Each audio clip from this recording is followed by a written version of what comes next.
Seja bem-vindo a mais um vídeo do Intercâmbio A2. Meu nome é Armando. E meu nome é Luciane. E nesse vídeo nós vamos focar um pouquinho mais nos primeiros meses que nós passamos aqui na Irlanda. Sim.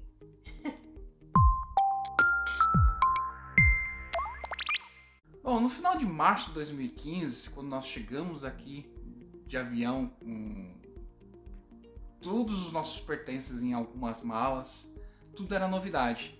A primeira coisa assim que eu me lembro que aconteceu é que a gente se deparou com uma fila que dividia europeus e não europeus.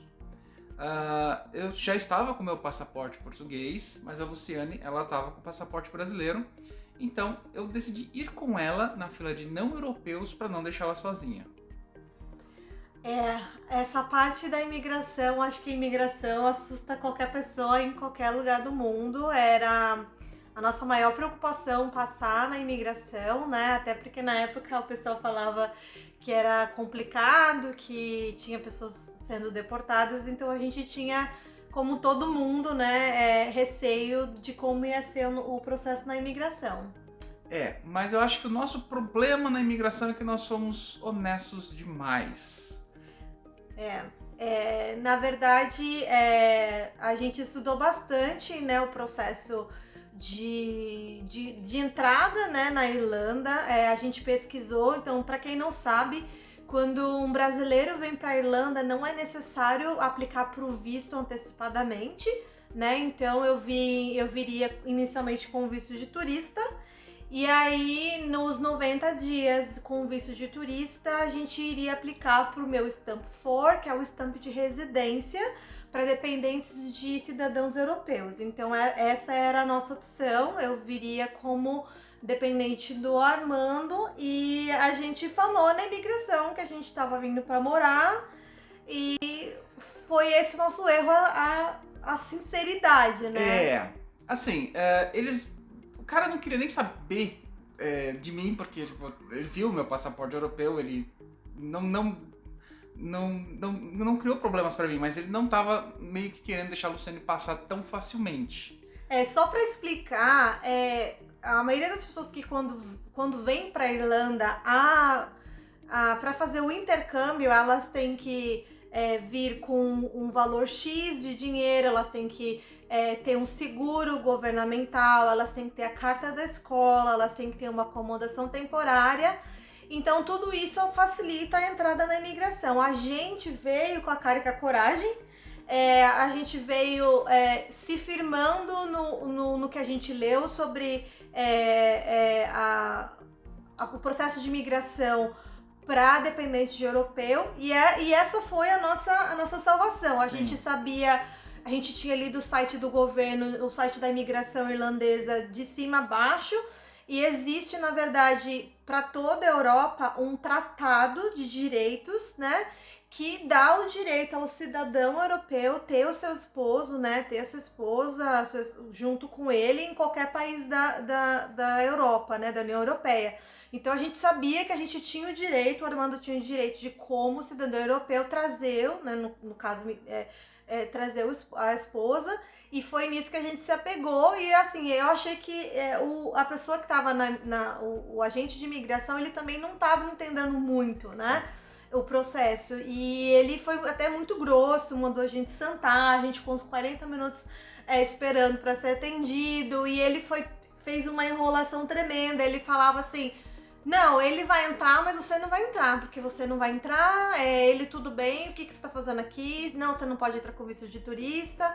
E a gente tinha feito tudo certinho, a gente tinha o seguro de viagem, né, que cobriu a parte de saúde, a gente tinha 2 semanas de acomodação no hotel, a gente trouxe um valor em dinheiro pra gente se sustentar nos primeiros meses, a gente tinha isso declarado na Polícia Federal, na Receita Federal, na verdade, antes da gente vir pra Irlanda. Então a gente fez tudo certinho, a gente tinha toda a documentação, nossa certidão de casamento traduzida, o meu passaporte consta o sobrenome do Armando, então tudo tava certinho, assim, e a gente passou um estresse, mas que a gente sabia que no final não tinha como ele negar a entrada. Exatamente, o fato da gente conhecer o cenário ajudou a gente a passar de boa, porque o cara ficou nervosinho, o cara foi irônico, ele falou, Ele até brincou assim, mas você... A gente falou, né, quanto que a gente tinha de dinheiro, daí ele deu risada, assim, tipo, isso aí não é nada, ainda brincou assim, falando que na Irlanda não servia we don't offer free dinner, que significa a gente não dá comida de graça, querendo dizer, tipo, vocês estão vindo aqui fazer o quê? Porque a gente veio com a cara e com a coragem, o Armando não tinha nenhuma proposta de emprego, a gente não tinha escola, a gente não tinha nenhuma ligação, né, assim, nada comprovado.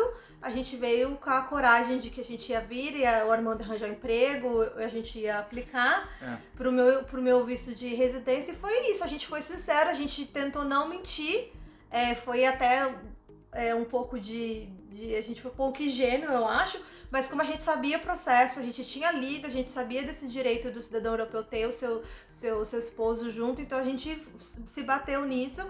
E ele foi super, assim, no final das contas, outra pessoa veio e ele mostrou, e aí essa pessoa falou, não, deve ter falado, olha, eles estão certos, não tem como não autorizar a entrada dela, e ele fez uma lambança.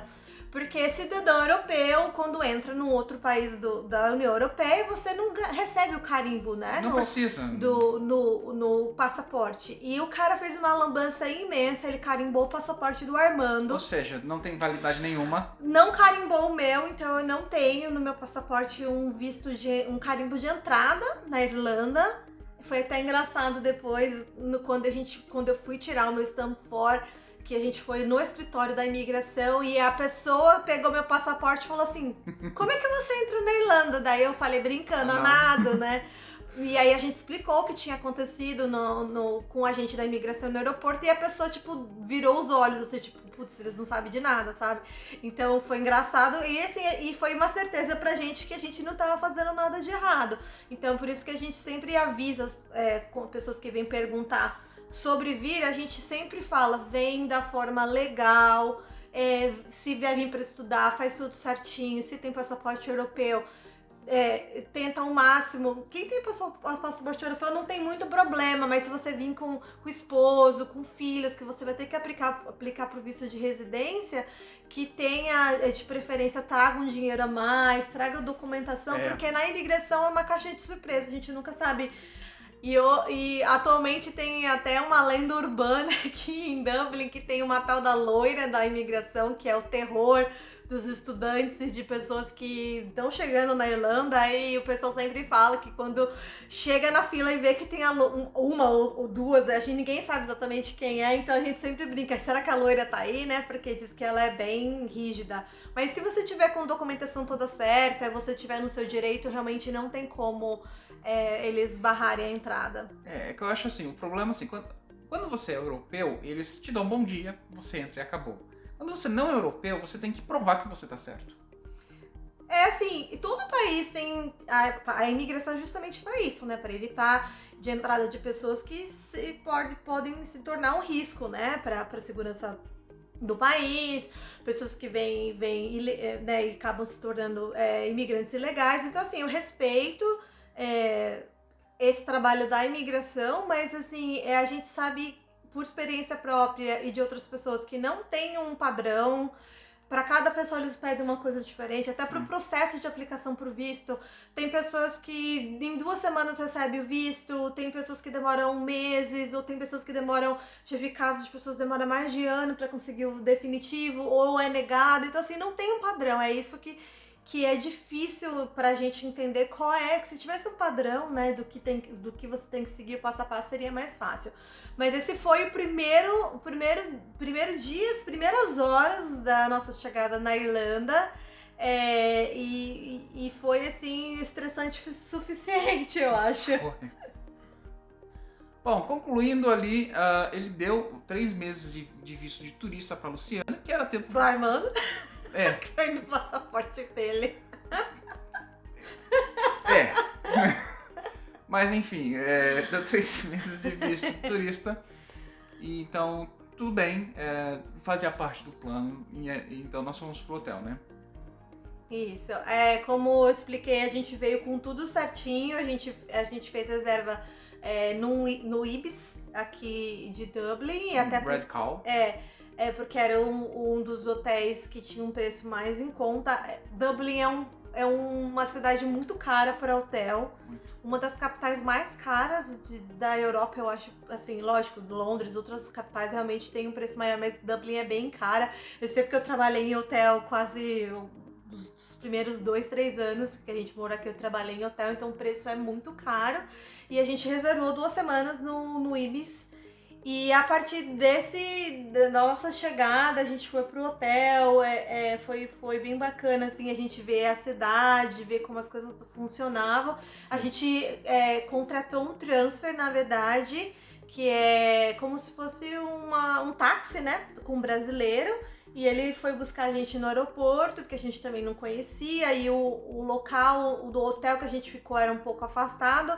Então a gente reservou um transfer, ele que foi buscar a gente tinha 2 malas grandes cada uma, 2 malas de mão, mais mochila. Então a gente tinha bastante coisa, então a gente pegou esse transfer e fomos pro hotel.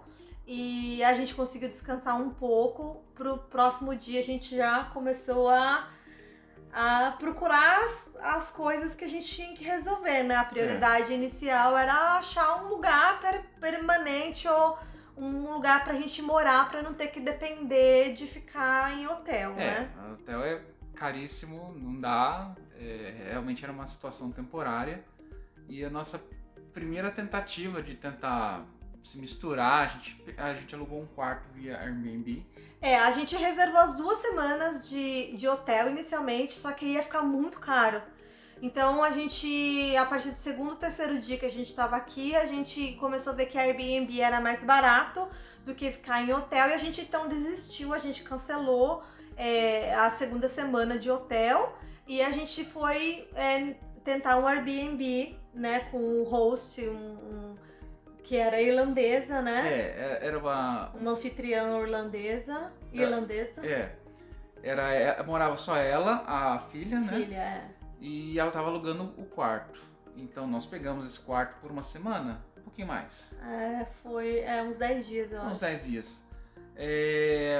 A experiência foi um tanto quanto... Foi horrível. Foi horrível, Foi horrível. A gente chegou aqui no comecinho da primavera, mas pra quem tava vindo do Brasil era bem frio, inclusive. E aqui as casas delas não tem chuveiro elétrico, então você tem que ligar com certa antecedência pra tomar banho. Essa mulher não ligava quando a gente pedia pra tomar banho, ela não ligava por muito tempo, então acontecia várias vezes a gente ir tomar banho em água tá gelada. Ela não ligava o aquecedor do quarto, a gente passava muito frio à noite. Sim. A gente dormia com o nosso roupão, a gente trouxe um roupão quente do Brasil, então a gente dormia de pijama e de roupão. Ela tinha uns cachorros, e os cachorros, assim, eram bonitinhos, mas eles eram grandes. Eles eram grandes, eles entravam no quarto o tempo inteiro. E no meio da nossa hospedagem com eles, ela decidiu que ela ia passar um final de semana Na verdade, foi feriado, no final. né? Foi assim, era no final de semana, tinha um feriado. Era Páscoa, né? E a gente ia sair desse Airbnb já nesse momento. A gente tinha conseguido um quarto numa pensão, no que a gente chama de bed and breakfast, né? Uhum. E então, assim, basicamente, ela foi viajar, deixou nós dois lá, a filha adolescente. E a gente não ia mais vê-la, porque quando a gente quando a gente tava pra sair da casa, ela ia voltar depois. Então, assim, foi bem estranho. E, assim, é óbvio, a menina adolescente tá na casa dela, né? A gente achou estranho, né? Primeiro você alugar um quarto pra 2 pessoas estranhas, você tendo um adolescente em casa, e ela saiu, simplesmente avisou, mandou uma mensagem, nem falou pra gente que tava indo viajar, que a filha dela ia ficar em casa. Um dia a gente tava lá e chegou, acho que o namorado da menina. Foi a primeira coisa que a menina fez, né? A mãe não tá em casa, botou o namorado pra... E aí a gente tava saindo com as malas, e aí chegou, acho que o vô da menina, né? Exatamente. Começou a bater na porta. Assim, quando a gente saiu, a gente tava com as nossas malas e a gente tava esperando um táxi. Por coincidência, apareceu um táxi, mas não era o táxi que a gente havia pedido. Esse taxista era um senhor de idade, ele era avô da menina, mas eu não sei, ele é parente. E obviamente ele achou muito estranho 2 desconhecidos na frente da casa, né? cheio de mala, e ele começou a fazer um monte de pergunta, tipo, não sei, eu acho que ele desconfiou que a gente tinha, sei lá, limpado a casa. Foi muito estranho mesmo. Mas aí, tipo, ele sossegou por quê? Porque eu falei, tipo, olha, a menina tá aí. A gente pode bater na porta, a gente já tinha fechado a porta com a chave dentro. A gente não tinha mais como abrir a porta.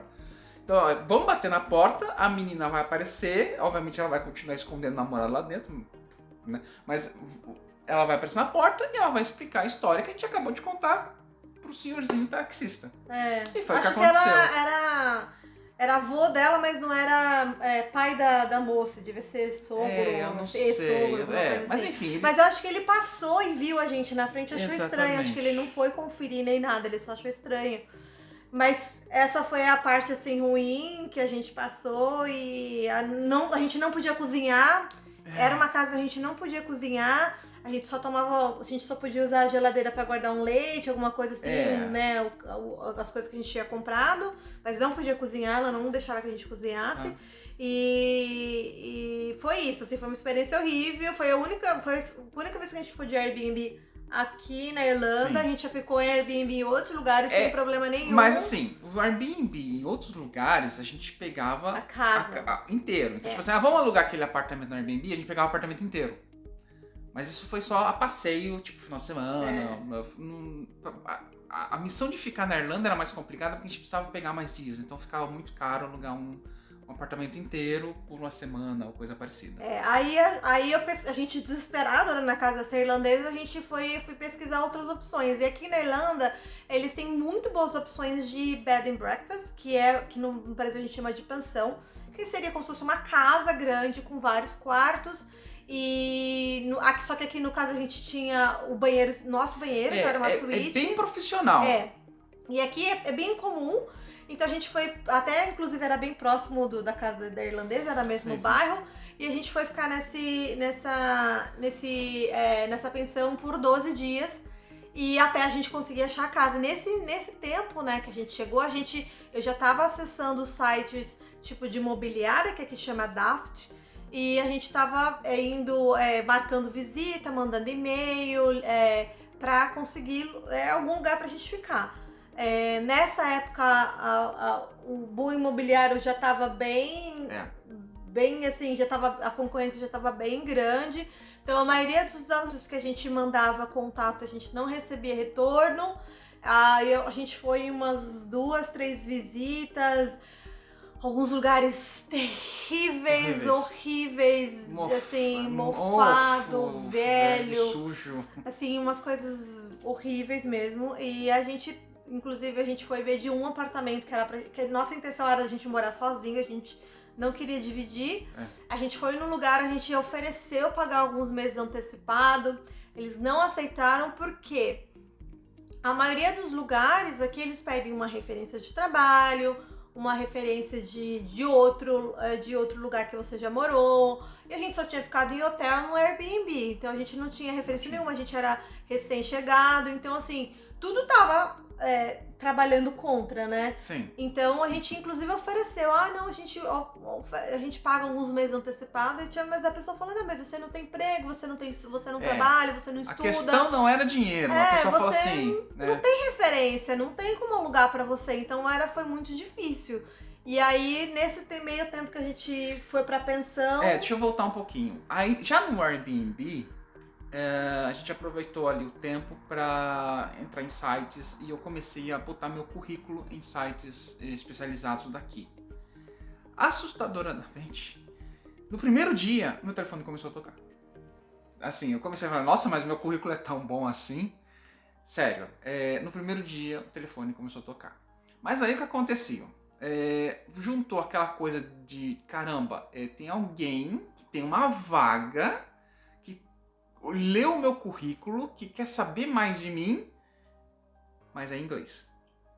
Algumas pessoas, inclusive, têm um sotaque muito forte. Então, assim, foi aquele choque. Então, no início, eu sofri bastante. O idioma, assim, a pessoa fala assim, quem fala inglês em qualquer lugar. Não, assim, não. Principalmente no meu caso, eu aprendi inglês americano. Estudei inglês americano e trabalhei no consulado americano, então era o inglês que a gente ouvia. E a gente já sabe que o inglês britânico já é mais difícil, mas o com sotaque irlandês é muito difícil. Um dos dias a gente tava voltando pro hotel e um cara perguntou que horas são, a gente não entendeu o que ele falou, porque ele falou de um jeito que a gente nunca tinha ouvido. E o sotaque era Watamis, eu acho que foi isso que ele falou. Assim, Watamis. E aí a gente não entendeu, e aí ele apontou pro relógio, daí a gente, tá. Mas assim, o Armando sofreu muito no começo, maioria das vezes que ele recebia ligação, ele botava no Viva Voz. Pra ela me ajudar de alguma forma. E aí eu falava alguma coisa pra eles, né, falava não pra pessoa não ouvir, mas explicava mais ou menos o que era. Mas ele recebeu muitas ligações. Logo nos primeiros dias. Eu no início eu perdia a chance já na ligação, porque a pessoa, tipo, pô, se o cara não consegue nem falar, como é que o cara vai numa entrevista, né? Mas aí depois, tipo, pela quantidade de ligações que eu recebia, começou a se tornar uma coisa mais normal. Eu comecei a sentir menos medo da situação. E aí eu comecei já a conseguir entrevistas. Só um adendo. O problema todo é falar no telefone. O Armando não gosta de falar no telefone. Mesmo em português. Em português, você liga pra ele é aqueles 30 segundos, ele vai falar o que ele tem que falar, ele desliga. Ele não gosta de falar no telefone. Então já juntou ele não gostou de falar no telefone, ele não tava entendendo o que a pessoa tava falando, então ele ficava nervoso, ele ficava... Não conseguia prosseguir. Então, assim, ele sempre falou assim, não, me manda por e-mail. Por e-mail, respondia, escrevia, era perfeito.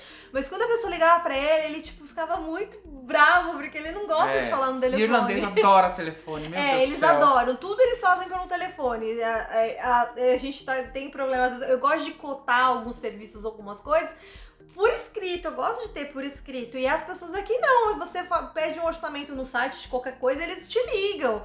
Então é o jeito deles, assim, mas a gente passou muito bem na época, a gente ficou uns 12 dias no Bed and Breakfast, era bem muito legal, bom. Era bem quentinho, foi assim, a gente sossegou um pouco ali os 12 dias. A gente só não ficou, a gente só tinha um problema. Como era muito bom, tinha muita concorrência, então eles não tinham datas, então tipo, a gente não podia ficar muito tempo, a gente conseguiu aqueles dias e não tinha como negociar mais.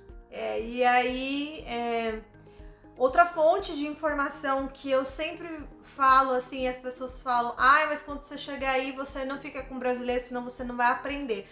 A gente, quando veio pra cá, conheceu um casal pela internet, que ajudou a gente no meio campo de algumas coisas, de conseguir, no caso, o transfer. Então, era a pessoa da área de TI, deu algumas informações pro Armando, e a gente tinha esse casal como contato. Mas a gente também participava de vários grupos no Facebook e muitas das vagas de acomodação e de lugar para alugar, vagas de emprego, nesses grupos é muito bom por causa desse tipo de troca de informação. Sim. E aí a gente falou, poxa, a gente não vai conseguir alugar alguma coisa pra gente, a gente tem que partir para alugar um quarto. Sublocação. Porque não tem como, a gente não ia ter como a gente...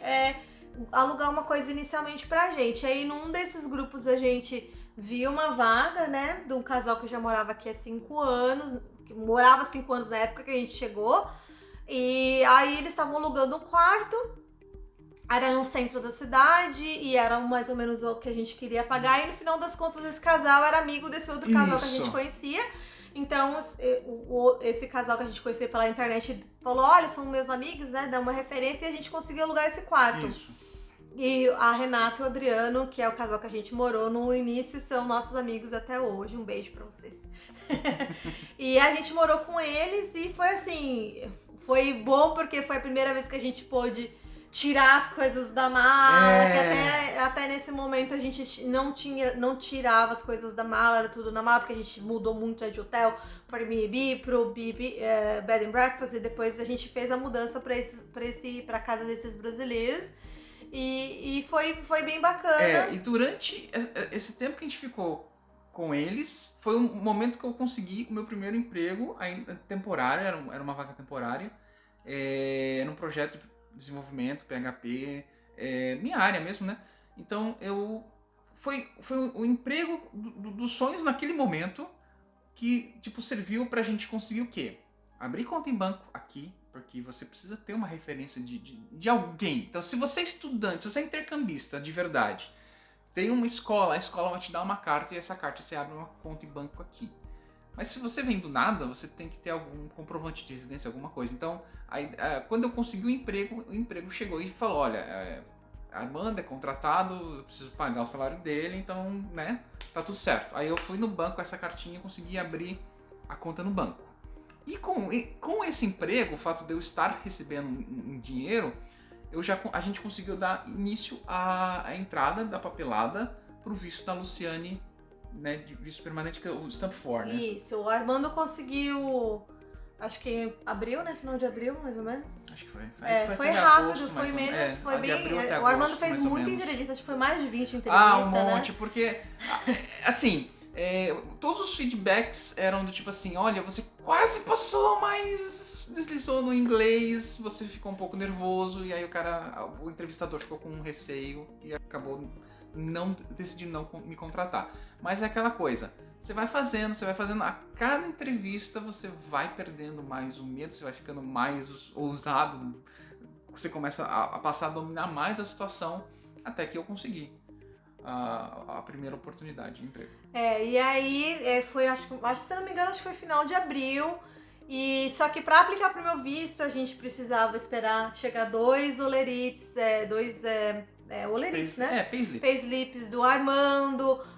Tinha uma série de documentos que eles pediam, então a gente teve que esperar. E a gente acabou aplicando em junho. Meu visto de turista já estava expirando, né? Então já estava terminando os 90 dias e a gente aplicou em junho, um pouquinho depois do meu aniversário. Isso. A gente aplicou. A parte mais estranha dessa aplicação de visto, pelo menos naquela época, hoje em dia já não é mais assim, era botar um monte de documentos numa cartinha, num envelope e mandar pelo correio. Aí você imagina, passaporte, um monte de documento importante. Você vai botar no envelope e vai mandar pelo correio. Se isso extravia, o que você vai fazer depois? Bom, aí a gente pegou toda a documentação, a carta, né, de permissão e a gente foi tirar o meu Stamp 4, que era o visto de residência. Que era temporário, porque o processo, pra você ter o definitivo, demora alguns meses. Então eu recebi esse temporário até dezembro. E aí a gente já deu uma relaxada. É engraçado porque assim, eu não tava ilegal, eu tava com visto de turista, mas eu tinha muito receio de, tipo, não de sair de casa, mas assim, tipo, se alguém me parasse, perguntasse o que você tá fazendo aqui, você é de turista, sabe? Então eu tinha um pouco de receio, assim. A gente sempre tem essa síndrome de cachorro vira-lata, né? Quando a gente sai, assim, e eu não tava ilegal, eu tava com visto de turista. Bom, a gente estava então morando no centro, sublocando esse quarto com esse casal de brasileiros, e então a gente tentou alugar um apartamento só para nós dois novamente, porque pelo menos para a gente seria um progresso natural, né, da estrutura. Tipo, eu tinha um emprego, era temporário, mas beleza, mas também não deu muito certo e a gente acabou indo morar com outro casal de brasileiros, só que não mais no centro. A gente foi para um bairro mais afastado. Que é o bairro que a gente mora hoje. Isso. Assim, deixa eu tentar explicar. O centro é legal, principalmente para estudante que vem para cá, que quer curtir a vida, que quer, né? Mas quando você é casado e você tem um pouco mais de idade, você tem uma vida um pouquinho mais sossegada, eu não sei, pelo menos o centro da cidade não é para mim. O bairro que a gente mora hoje é um bairro muito agradável, é movimentado, não como o centro, mas a gente tem tudo muito perto, a gente tem, tipo, atravessa uma rua é o hospital, atravessa mais uma rua é biblioteca, é shopping, mercados, tudo, a gente tem tudo aqui.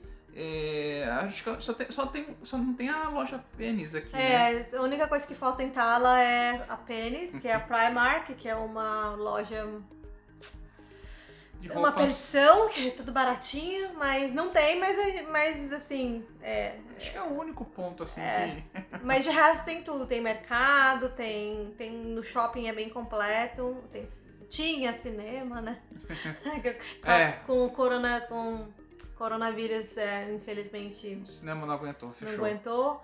Mas essa mudança, né, de sair do centro para vir para um lugar mais afastado foi até bom, porque no centro a gente ouvia muito português o tempo inteiro.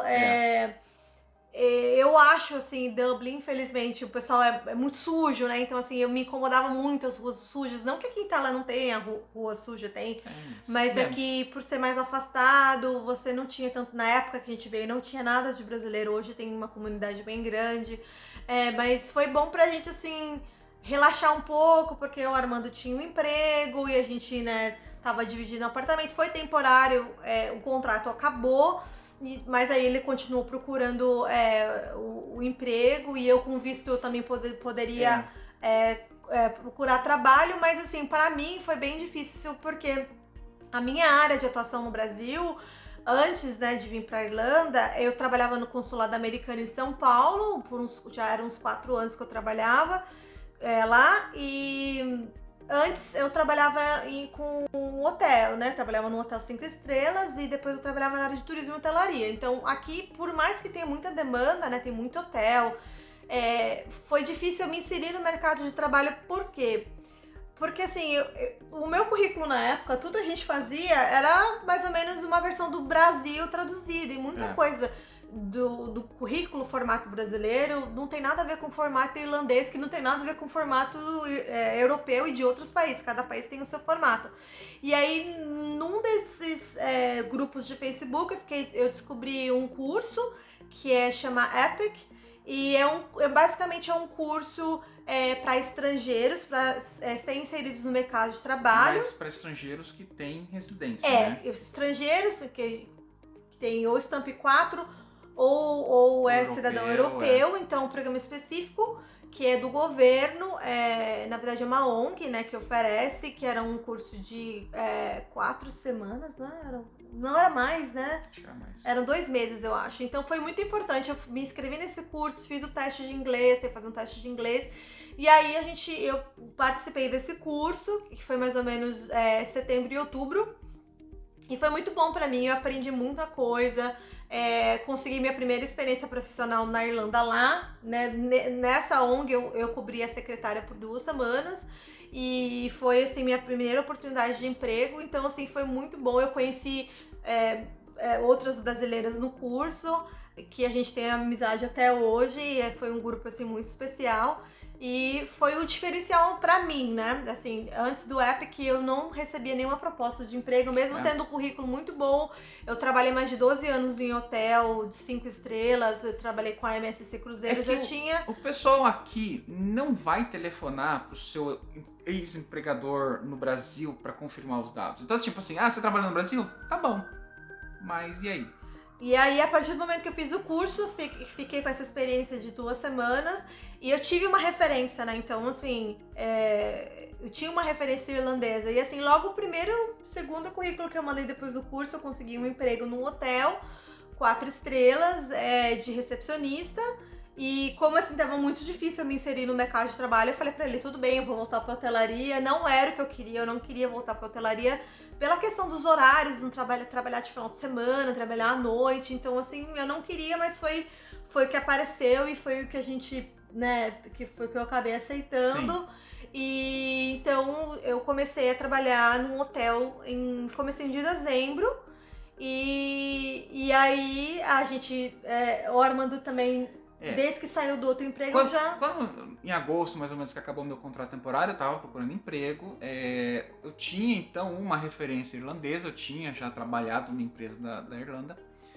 Então, assim, eu tava conseguindo pegar muito mais entrevistas. Eu já estava mais confiante. Mas aquela coisa também, né?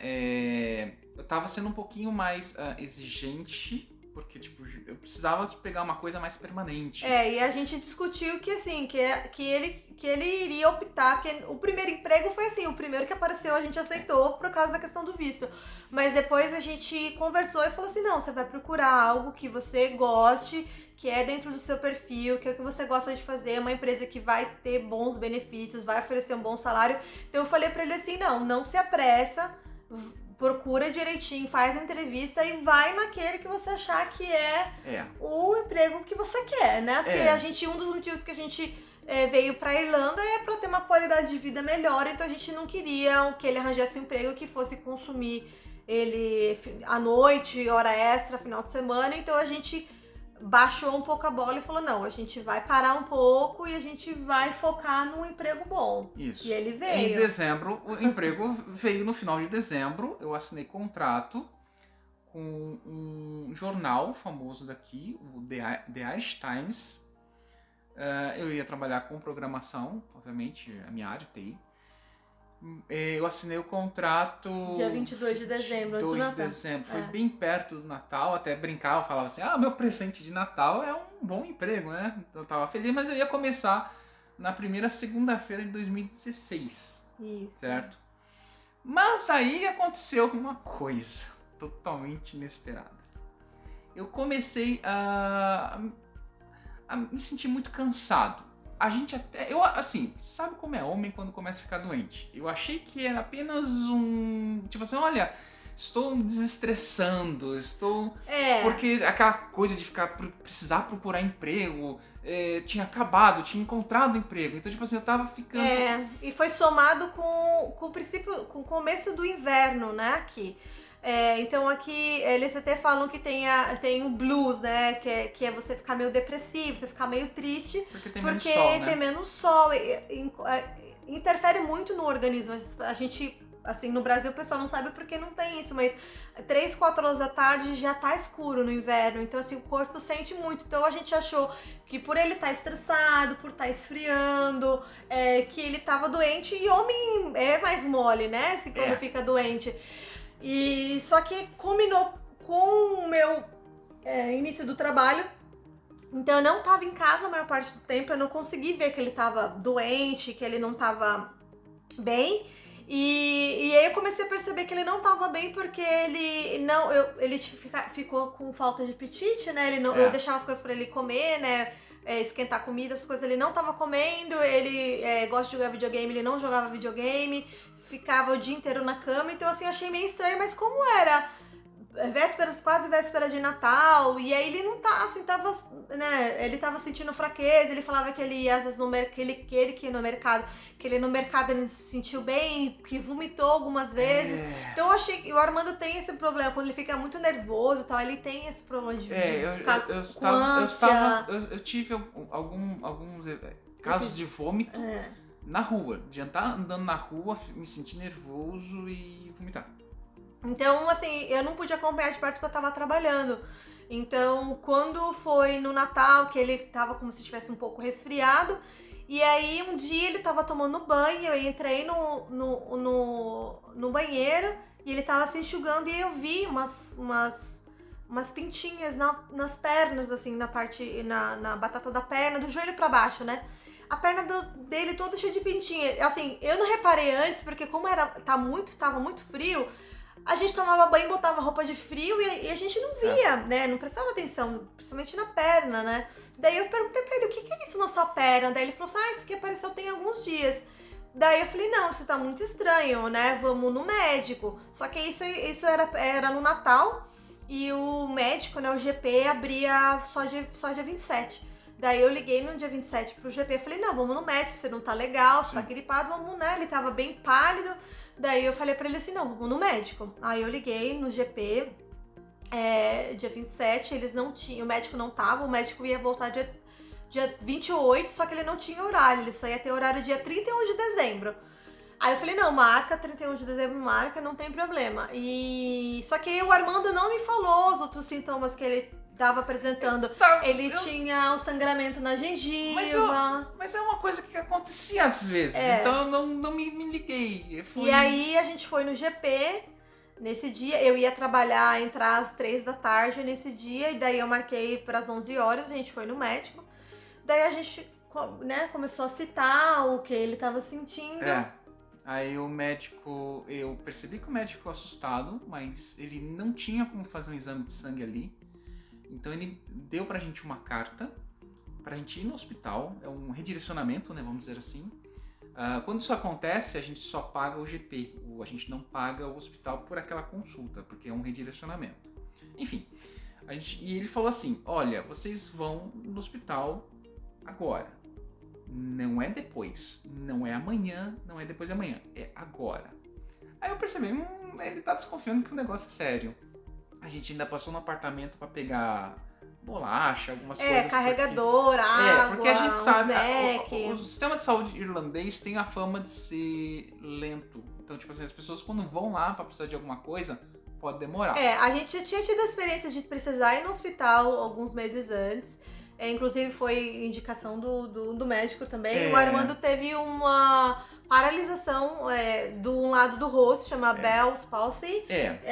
Paralisia de Bell, que chama, que tem vários famosos tem. Na verdade é uma inflamação do nervo do rosto, que é um vírus, uma bactéria se aloja e aí você fica com o rosto meio caído.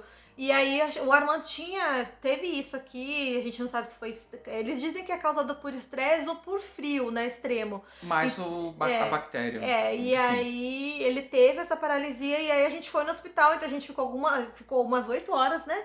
E aí a gente tinha ido no hospital em setembro, então a gente sabia que ia demorar. E foi muito importante a gente ter ido esses meses antes, porque a gente descobriu que o diagnóstico de leucemia dele era muito recente, porque em final de setembro, menos de 3 meses antes do primeiro diagnóstico, ele não tinha nada, porque ele fez exame de urina, fez exame de sangue e não acusou nada. Então, o GP falou pra gente, vai agora, a gente passou em casa, pegou algumas coisas e a gente foi pro hospital. A gente achou que era alguma coisa, mas a gente nunca fosse esperar que seria um diagnóstico de leucemia. Então a gente foi pro hospital, exame de sangue, quando eles perceberam, já falaram pra entrar. Na triagem, aqui no hospital você passa por uma triagem, daí eles vão colocar você se é urgente, se não é, né? Então, cada caso você é atendido com uma prioridade diferente. Aí quando a enfermeira tirou a pressão dele, viu que ele tava pálido e tudo, daí ela já colocou ele pra dentro, né, no soro. E a gente ficou lá acho que era meio-dia, 1h da tarde no máximo. E ficamos lá horas e horas sem saber resposta nenhuma, sem saber o que ele tinha, nem nada. Até que o médico veio, né? Foi muito difícil porque na emergência do hospital, você só viu os médicos e enfermeiros com os scrubs, né? Aquela roupa específica de plantão médico, né? De emergência. E como o Armando tava o tempo todo deitado, né? Que era dividido assim por uns... cubículo? Como que chama? Com cortina, né? Então ele tava deitado o tempo todo, eu ficava ou sentada numa cadeira ou sentada na cama com ele. E aí, toda hora que ele fez exame de urina, e aí teve uma hora que ele fez o exame de urina e tinha que levar, né, na ilha onde ficam os enfermeiros. E daí eu falei assim, esse daqui é do cubículo número tal, né? Daí o enfermeiro pegou e, tipo, arregalou o olho, assim, pra mim, quando eu falei, sabe? Daí, nisso eu comecei a ver que começou a aparecer muito médico engravatado. E andava pra lá, andava pra cá, andava pra lá, e eu achei muito estranha a movimentação. Mas até aí, né, não sabia. E a gente tava no último cubículo do corredor, né? E daí eu já tava cansada de ficar sentada, e daí eu tava em pé assim. Daí começou a vir dois médicos engravatados na nossa direção, né? Sim. E eu inconscientemente já sabia que era alguma coisa. Daí eu ficava pensando assim comigo, tipo, entra no próximo, entra no próximo. E aí ia passando os cubículos e os médicos não entravam. Daí o médico veio na minha direção, aí perguntou, né, confirmou o nome dele. Daí o médico já falou, a gente tem uma notícia pra dar, que não era boa. E aí falou que era quase 90% de certeza que ele tinha leucemia, explicou o tipo de leucemia, explicou que ia ser feito nos próximos dias, até falou assim que ele não sabia como o Armando chegou no hospital andando, porque ele estava muito mal, e que ele já ia ser internado, e que eles iam fazer alguns exames para reconfirmar, mas pelo exame de sangue que eles tinham feito até o momento já era um 90% de certeza, eles só iam confirmar o tipo de leucemia. E aí ele precisou fazer um raio-x e um ultrassom, porque alguns tipos de leucemia, o baço ele fica alterado, algumas glândulas ficam alteradas, mas é que ele ia ser internado naquele momento e que já no próximo dia, que eles já iam começar, ele ia precisar fazer transfusão de sangue, porque ele estava muito ruim, que ele já tinha pedido a transfusão de sangue, e no próximo dia já ia começar o processo para quimioterapia. Daí explicou tudo, aí a minha preocupação inicial foi a questão financeira, como é que a gente ia arcar com o tratamento, e daí ele falou assim, não, ele é cidadão europeu, ele não vai pagar nada, tá coberto. Assim, não falou que não vai pagar, mas falou pra não se preocupar. E aí ele, né, perguntou assim, vocês têm alguma pergunta? E aí o Armando falou... Eu perguntei, posso trabalhar na segunda-feira? Porque ele ia começar o trabalho na segunda-feira com o Irish Times. E aí eu olhei assim pra ele e eu falei assim, eu não acredito que você recebeu um diagnóstico de leucemia, que é um diagnóstico sério. E você pergunta pro médico. Podia perguntar, eu vou morrer? Eu vou viver? Eu vou ficar com alguma sequela? Eu vou, sei lá, quais as minhas chances de vida? Aí ele perguntou, eu posso ir trabalhar segunda-feira? O médico achou que eu não tinha entendido a gravidade da situação, mas eu tinha entendido. Daí eu peguei e falei assim pra ele em português, eu falei assim, você entendeu que você tem leucemia? Eu entendi, eu sei, câncer, beleza, vambora. Aí o médico falou assim, não, você não tá entendendo, você vai ficar no mínimo 1 mês internado. Você não vai sair daqui, né? Você não vai sair daqui. Você vai fazer quimioterapia. Aí o médico começou, né, a falar assim, tudo. Daí eu olhei pra ele e o médico saiu assim, acho que foi um baque, assim, né? Mas a gente ficou triste, lógico, não tem como não ficar, mas eu quis dar um tapa nele, falei assim, o que tá acontecendo, tipo, né? Mas acho que, resumidamente, esses foram os primeiros meses da nossa vinda pra Irlanda. Aconteceu, assim, a nossa intenção era a gente fez o canal no YouTube, a gente tinha comunidade página no Facebook pra gente postar o nosso dia a dia, mas assim, quando você chega aqui, as coisas acontecem de uma forma completamente diferente, foi muito acelerado, as coisas acontecendo uma em cima da outra, e a gente perdeu a mão, assim, de fazer. E aí depois do diagnóstico também, a gente viveu basicamente... Não tinha cabeça pra nada. Então, e foi não é engraçado, né, mas hoje é engraçado, mas aí a gente recebeu o diagnóstico na véspera do ano novo, e assim, eu sempre falo que foi Deus que trouxe a gente pra Irlanda. Eu não sei se o Armando teria sobrevivido se tivesse no Brasil. E assim, depois de um tempo eu pesquisei como é que é o processo, né, de diagnóstico no Brasil. O Armando fez todos os exames de comprovação do diagnóstico de leucemia em menos de 24 horas. Ele, às 10 horas da noite, ele já tinha sido levado pro setor específico, né, de hematologia, que é que cuida de leucemia. Ele já estava recebendo transfusão, ele recebeu 2 bolsas de sangue e uma de plasma, né? E às 10 horas da noite ele já estava lá, totalmente, com todos os exames feitos, e a gente passou a véspera do ano novo, assim, aqui não tem fogos, aqui não tem a euforia que tem no Brasil, mas a gente passou a virada do ano de 2015 para 2016 no hospital, sem saber o que aguardava a gente para 2016. E a gente não podia falar para ninguém naquele momento, porque a gente não quis contar para nossas famílias ali. Conta no dia seguinte. A gente esperou até o dia seguinte e eu fiquei com ele o tempo todo, assim, no primeiro dia, né? A gente ficou junto. Mas foi um baque, assim, enorme, mas foi por Deus, assim, que ele tava aqui. Eu só quero adicionar uma coisa que a gente não mencionou. A leucemia que eu tive era aguda. É uma que aparece em semanas e, se não for tratada, mata em semanas. Tá? Não é aquela leucemia crônica que demora anos para aparecer, tá? Isso, e aí a gente vai fazer um outro vídeo depois falando como foi todo o processo do tratamento do Armando aqui. a maioria das pessoas falam muito mal do sistema de saúde. Eu acho que tem muito a melhorar, inclusive a parte preventiva, né? A Irlanda é muito deficiente ainda na parte preventiva, Sim. mas a partir do momento que você tem um problema grave, eu conheço pessoas que fizeram cirurgia no coração, conheço duas outras pessoas que tiveram câncer também, linfomas, conheço pessoas que tiveram aneurismas, tiveram cirurgia na coluna, tumor na coluna, que foram super bem tratados, assim como o Armando foi. Se você não tem uma doença grave, você vai para uma emergência do hospital aqui, você vai ficar 8, 9, 10 horas. Mas é melhor você não ter uma doença grave do que você ter uma doença grave e ser atendido rápido. A gente vai explicar como é que foi desde esse primeiro dia do diagnóstico, tudo que foi feito pro Armando, assim, todo o processo até hoje.